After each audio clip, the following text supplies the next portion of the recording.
আজকের গল্প উকিলের চালাকি।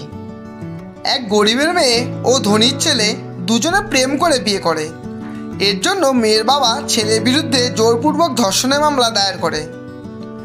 এদিকে ছেলেপক্ষ উকিল ঠিক করলো।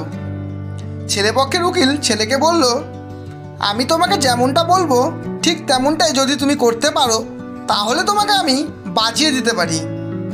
ছেলেটি বলল, ঠিক আছে উকিল সাহেব। তখন উকিল সাহেব বলল, কোর্টে বিচারক তোমাকে যতই প্রশ্ন করুক তুমি তার কোনো উত্তর দিবে না, তুমি খালি চুপ করে দাঁড়িয়ে থাকবে, বাকিটা আমি দেখে নেব। তারপর কোর্টে বিচারক সেই ছেলেকে প্রশ্ন করলো, তুমি এই মেয়েকে ঘর থেকে তুলে নিয়ে গিয়ে ধর্ষণ করেছো?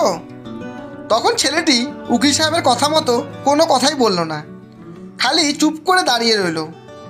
বিচারক বলল, কী ব্যাপার, এই ছেলে কোনো কথা বলে না কেন?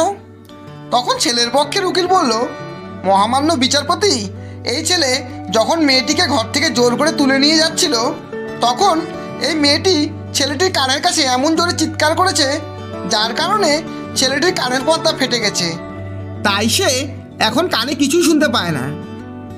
এই কথা শোনা মাত্রই মেয়েটি সঙ্গে সঙ্গে উঠে দাঁড়িয়ে বলল, মাননীয় বিচারপতি, উকিল সাহেব একদম মিথ্যে কথা বলছে, আমি সে সময় কোনো রকম চিৎকার করিনি।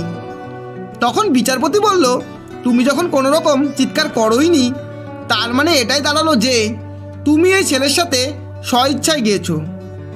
এই ছেলেটি তোমার সাথে কোনো রকম জোর জবরদস্তি করেনি, অতএব এই ছেলেটি নির্দোষ।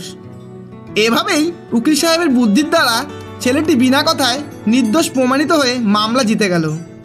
ধন্যবাদ। গল্পটি যদি ভালো লাগে একটা লাইক অবশ্যই দেবেন এবং বন্ধু ও প্রিয়জনদের শেয়ার করে চ্যানেলটি সাবস্ক্রাইব করে পাশে থাকবেন।